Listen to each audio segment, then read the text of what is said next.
Welcome to the checkout guy. In this video, I will tell you how to edit product details and description in Shopify. So if you are new to the channel, then don't forget to subscribe the channel. So for this, we need to go to the product section, select any of the product, then we will edit this.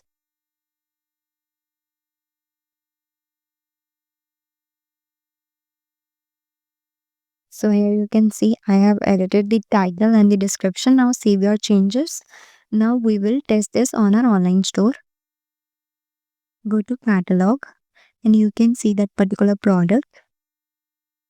So here you can see the black is there in the title and in the description as well.